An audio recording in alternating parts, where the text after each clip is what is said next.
Hello everyone, Gainer here from HDB Upgrading Strategies, and welcome back to my Facebook Live episode 24. Right, so what am I going to share with you guys today? In fact, I think recently I met a lot of buyers as well, and one of the major concern that they have is that they have been looking for around some project developments, especially now these days, the new launches they are available. And one of the biggest fear that they have today is that, hey Gainer, these developments have too many units, right? Probably 1,000 over units, or even there are some developments up to 2,000 units.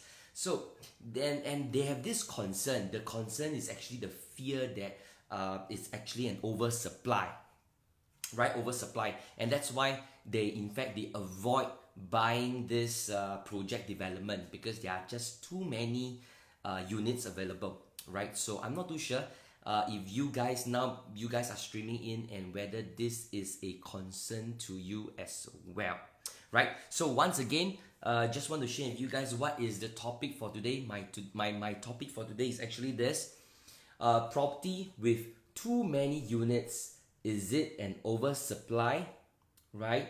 And should I buy, right?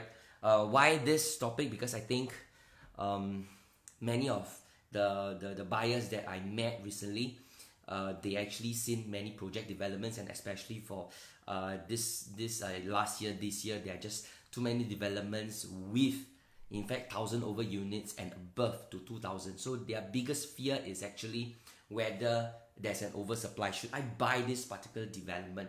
Because just too many, right? And in the future, if I want to sell my unit, will there be too much competition? And that's why I think today what I want to share is this very important concept. I'm not too sure whether should I say concept, but a very important perspective. A perspective of how I look at it differently, so that you will actually see whether what is right and what is wrong, right? So thanks for you guys. I know you guys are slowly streaming in, and that's why today I want to get a few examples to show to you whether or how should I look at it. All right, so I will actually extract some previous past few years developments which in fact has a lot of units, and we consider them during that time is also a mega project, and we will see how are we comparing and how we should be looking at it as well, right? So there's one project which is I think launched in 2010, if I'm not wrong, right? This project is actually Minton, right? Can you see Minton? Now where is Minton? Minton is actually at Hougang, around Lorong Asu, right? And in fact, during then, when it was launched, the total units it had is actually 1,145 units, right? If you compare to today's developments, maybe if I can highlight a few, for example, Riverfront, also 1,000 over units, I think 1,007, 1,008 if I'm not wrong. If we look at other projects also around there. So in fact, during that time when Minton was launched, it is also considered a mega project. Later I'll show you another two more projects which I think at that point of time is also quite a lot of units. So if you really look at it, Minton has 1,145 units. So during that time, if you were a buyer and you want to buy, or you are looking to invest in a project and you saw this development, probably if you have that mindset that, hey, it's too many units, and I think it's very competitive in the future when I want to sell, and you might avoid it. And what is going to happen next? You will be looking to choose developments that are much smaller, right? Probably 100 over units, probably 50, 60 units. Because in fact, what I'm going to show to you is this. Now, if that time you didn't buy Minton, and where are you going to look at? Now, just show to you, this is the map, right? I hope that this is clear. I'm using an iPad today.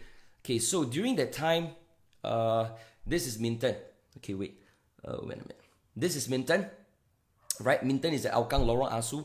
So it's 1,100 over units. So if you think that during that time is a mega project, too much supply, very competitive, and you choose not to buy, you probably will be looking at areas like this, right? Areas like this. So these are like inside where Highland Road, we have Po Huat, Po Huat Avenue. So these are all the smaller developments, right? Example, I give you what? Maybe this residences at Botanic, or probably Stadia and Cambio Suites. So these are smaller developments which you feel that, hey, is like 20 over units, 100 over units, and so probably you would want to invest during that. So that's why I want to share with you this thing. This is something very important. Now, if we really look at it, I just want to show you a very quick one. How we look at it.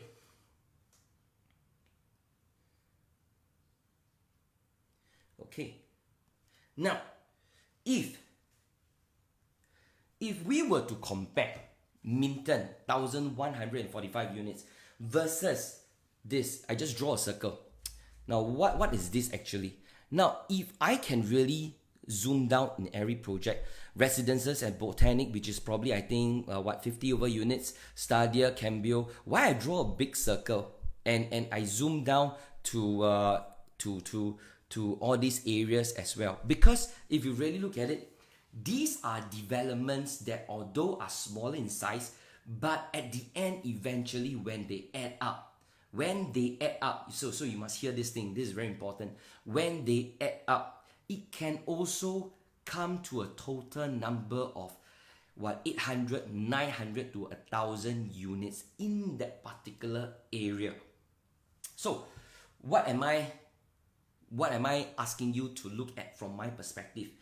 Now, if you look at a big development, it's 1,000 over units. But if you choose not to look at it, you choose to buy those smaller developments, can be 300 over units. And those developments, they are side by side, right? They can also add up to have a total of 1,000 over units. Meaning to say, in the future, probably 5 years, 10 years down the road, you decided to sell, right? And a buyer comes to buy. Will the buyer just look at your development, which is only 100, 200 over units? Or will the buyer actually compare surrounding projects, surrounding smaller projects, and make a comparison whether which development should I buy? So the idea is this. If you think that today the development is big, a lot oversupply, and you decided to choose to buy a smaller development, the surrounding projects around there that you're going to buy can also add up to be 1,000 or probably even 2,000 over units. And these are your competitors as well. Meaning to say, if I can draw, right, if I just want to make a comparison for you so that you will understand where I'm coming from.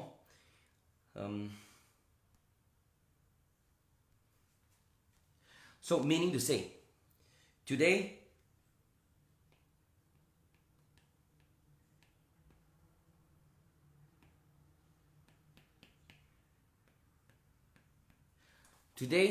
probably this is a mega project. Total, there's 1,045 units, and you choose not to look at it. So at the end, where are you looking?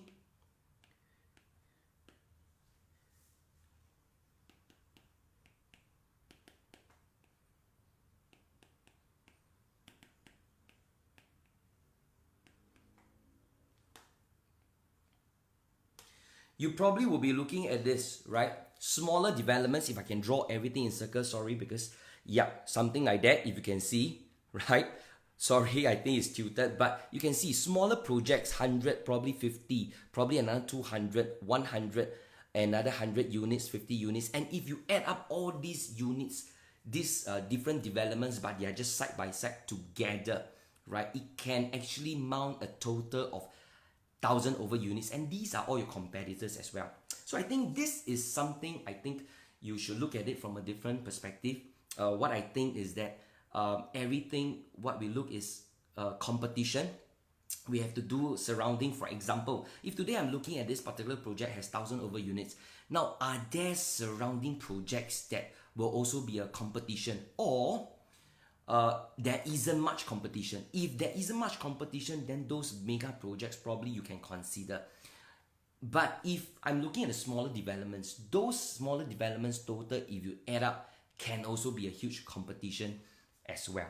So that's why I think I want you guys to probably look at it from a different perspective rather than just avoid a project, avoid a development that has 1,000 over units and say that, hey, I'm not going to buy because there's an oversupply, too many units there, right? And you choose to look for smaller ones. Now, what I'm going to show you next is this. In fact, I'm going to show you the performance of some of these projects that are big, huge, and yet they are doing pretty fine, right? For example, this is the one, Minton, right? Once again, I show to you. Oops. This is Minton, right? Can you see Minton, right? Minton has a total of 1,000, right? 1,145 units, right? And out of this 1,145 units, in terms of profitable transactions, it actually has 323 units. Sorry, 323 transactions that are profitable, and only a small portion, which is 8 unprofitable transactions. You look at it, actually, the performance of this particular project is really doing very fine. The next one is High Park, right? High Park Residences. Now, High Park Residences, if you zoom down, it also has quite a lot of projects. In fact, it has 1,300 over units, 1,390 units to be exact. And if you look at the performance, although because now it's just TOP probably last year, not much transactions, but at least there are 29 profitable transactions and 0 unprofitable transactions, right? If you can look at it. The next one, right? The next one I'm going to share with you is River Sales. Now, River Sales, of course, is not as in 1,000 over units, but it has quite a huge number. River Sales, right, which is at District 19 around Upper Serangoon Road as well. It has a total of 920 units, right? 920 units. So what is the performance like? Out of this 920 units, in fact, it has a total of 147 profitable transactions and only 2 unprofitable transactions, right? So why I want to so that's why I think I want to recap this. Why I want to share with you guys all these things, right?